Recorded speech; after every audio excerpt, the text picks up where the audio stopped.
Hello, aspirants. Today we are not studying agriculture as a random list of crops. We are studying it the way UPSC tests it, as a system. So we'll move from dryland cereals and pulses to oilseeds and fiber crops, then to sugar, tea, and coffee, and finally to the policy story: partition, food crisis, green revolution, and the bottlenecks that still hold Indian agriculture back. Once that structure is clear, crop questions stop looking scattered. They start looking predictable. Let's begin with the survivors of Indian agriculture, the coarse cereals. Jowar or sorghum is the main food crop of semi-arid central and southern India. Maharashtra dominates so strongly that it contributes more than half of total production. Its crop share is about 5.3% of total cropped area. Season matters here. In the north, jowar is mainly a kharif crop and is also important as fodder. In the south, it can be grown in both kharif and rabi. Now bajra. This is the hardy one. It survives frequent dry spells, which is why it fits the drier western belts so well. Its cropped share is about 5.2% of total cropped area. And the yield story is important. Productivity has improved in Haryana and Gujarat because of drought-resistant varieties. Here's the line you should retain: dry and hardy. If a question mentions high rainfall, jowar and bajra should be the first crops you eliminate. Now move to two very different crops. One versatile, one protein-rich. Maize is the double agent. It serves both as food and as fodder. It grows well on inferior soils and in semi-arid conditions. Its distribution is broad, almost all India. But it is relatively weaker in the eastern and northeastern regions. Yield is generally higher in the south and declines toward the central belt. Now gram or chickpea. This is a subtropical rain-fed rabi crop.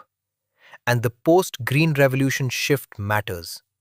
In Punjab and Haryana, gram lost space because wheat displaced it. The key producing states are Madhya Pradesh, Uttar Pradesh, Maharashtra, and Rajasthan. This is where many students lose marks. They remember gram as a pulse, but forget its season. Lock it in. Gram is rabi. Now we come to the protein gap: pulses, and especially tur. India is the number one producer of pulses, contributing roughly one-fifth of world output. But production leadership is not the same as strong productivity. Pulses are still largely rain-fed, and that keeps yields low. Their ecological role is just as important as their food role. These are legume crops, so they help fix nitrogen and improve soil fertility. Now focus on tur, also called arhar or pigeon pea. It is the second most important pulse in India. Maharashtra alone contributes about one-third of production. It thrives in the drylands of the Deccan and central plateaus, usually on marginal, rain-fed lands. And here is the distinction you must not mix up. Tur is predominantly a kharif crop. Gram is rabi. Tur occupies only about 2% of cropped area, but its value in soil health is far bigger than that number suggests. Now enter the oil economy, where climate decides everything. Start with groundnut, the dryland king. It is mainly a rain-fed kharif crop, though in parts of the south, it can also be grown in rabi. The major states are Gujarat, Tamil Nadu, Andhra Pradesh, and Karnataka. And the yield contrast matters more than the map. Tamil Nadu performs better because of irrigation. Andhra Pradesh shows lower yield where it stays more rain-fed. Now compare that with mustard. Mustard is a subtropical rabi crop, concentrated in the northwest and central regions. It is also frost-sensitive, which is a classic statement-based trap. The top states are Rajasthan, which contributes roughly one-third, followed by Uttar Pradesh and Haryana. Irrigation improves yield significantly in Haryana and Rajasthan. So keep the contrast clean. Groundnut belongs to the dryland Kharif world. Mustard belongs to the subtropical Rabi world. Now look at the emerging oilseeds. Soybean is the clearest concentration case. Madhya Pradesh and Maharashtra together contribute about 90% of total output. That is a duopoly, and UPSC loves these concentrated patterns. Sunflower is different. It remains a relatively minor crop in the north, but wherever irrigation supports it, yield rises sharply. Its stronger belt lies in parts of the southern and western peninsula. And the broader number matters too.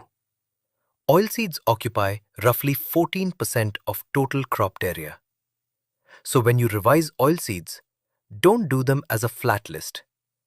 Think in three categories: traditional dryland oilseeds, Rabi oilseeds, and emerging oilseeds. Now the fabric crops: cotton and jute. Start with cotton, also called narma in many regions. The first condition is simple and highly testable. Cotton needs clear sky, especially during flowering. That's why cloudy weather becomes a problem. India stands around 4th in the world in cotton. But the real point is not rank. It is the yield paradox. Yield is high in the irrigated northwest, but low in Maharashtra, where large areas remain rain-fed. That is a recurring UPSC pattern. One state may dominate area, but another may outperform in productivity. Now jute, the golden fiber. Its belt lies in the humid eastern riverine region. The historical point matters. After partition, India lost major growing areas to East Pakistan. That is why the phrase partition pain matters here. Even then, India still produces about 3/5 of world jute output. And here is the trap worth remembering. Cloudy weather ruins cotton flowering. That one sentence can eliminate a wrong option instantly. Now come the sweet crop and the stimulants: sugarcane, tea, and coffee. Start with sugarcane. India is the second largest producer. But once again, output and yield are not the same thing. Uttar Pradesh leads in production, but the south, especially Tamil Nadu and Karnataka, records higher yield, largely because humidity and growing conditions are more favorable. Now tea. India ranks first. Assam alone contributes more than half. Then comes West Bengal, especially the Darjeeling area, and the Nilgiris hills in the south. Now coffee. The premium variety highlighted here is Arabica, treated as the superior variety, and production is heavily concentrated in the south. Karnataka contributes more than 2/3, with Kerala and Tamil Nadu also important. Here's the distinction serious aspirants keep clean. UP leads sugarcane in volume, but the south leads in yield. Now we shift from crops to policy history. The first phase is the struggle from independence to the 1960s. In 1947, partition caused a structural loss. India lost roughly 1/3 of its irrigated land to Pakistan. In the 1950s, the response was strategic rather than technological. The focus shifted to food crops, intensification, and bringing fallow land under the plough. Then came the mid-1960s crisis. Consecutive droughts triggered a food crisis and India had to rely on imports. That crisis is what sets up the next chapter. Without understanding the failure, you don't understand why the Green Revolution mattered. Now comes the game changer, the Green Revolution. Its core was a trinity. First, HYV seeds. Wheat linked to Mexico, rice linked to the Philippines. Second, chemical fertilizers. Third, and most importantly, assured irrigation. That last one is the real precondition. Most students remember seeds and fertilizers. Toppers remember that without irrigation, the model collapses. The first major gains were concentrated in the northwestern irrigated belt, and the result was immediate. Food grain production spiked, and India moved towards self-reliance. Now the aftermath. There were two stories running at the same time: success and disparity. The success was real. In the 1970s, the technology spread into eastern and central India. But the disparity was also real.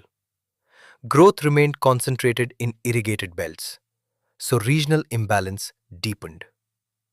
Then the policy response changed. In the 1980s, attention shifted toward rain-fed agriculture. The Planning Commission pushed more focus on drylands, and agroclimatic planning emerged in 1988. Then the 1990s liberalization phase brought new challenges: withdrawal of subsidies and weak rural infrastructure. This is how UPSC frames agricultural development: not just production growth, but uneven gains and policy correction. Now look at the scorecard. India ranks second in a set of major crops like rice, wheat, groundnut, and sugarcane. India ranks first in pulses, tea, jute, cattle, and milk. But production ranking alone never tells the whole story. Technology diffusion matters. Fertilizer consumption increased about 15 times since the mid-1960s, and the regional imbalance is again sharp. Punjab's fertilizer consumption is around 3 to 4 times the national average. Irrigation also expanded massively from roughly 20 million hectares in 1950. But expansion was not equal, and dependence did not disappear. So when you evaluate agricultural progress, don't stop at India ranks first or India ranks second. Ask where, with what inputs, and with what inequality. Now the physical and structural bottlenecks. First, erratic monsoon. Irrigation still covers only about one-third of the area, so the rest remains heavily rain-dependent. Second, low productivity, especially in dryland crops such as pulses and oilseeds. Third, land degradation. And the reason matters: not just overuse, but often faulty irrigation, leading to alkalization and salinization. That is another classic UPSC pattern. The same irrigation that raises yield in one region can degrade land in another if managed badly. Now the economic and social bottlenecks. Small farm size is the first one. More than 60% of holdings are below 1 hectare, and fragmentation makes efficient investment difficult. Then come financial constraints. Expensive inputs plus crop failure create a debt trap. Then vast underemployment. Rural labor is not fully used throughout the year. In many regions, people remain idle for 4 to 8 months, which means the employment problem is seasonal, not just absolute. And then, lack of commercialization. A large part of farming is still done for consumption, not for profit-oriented market sale.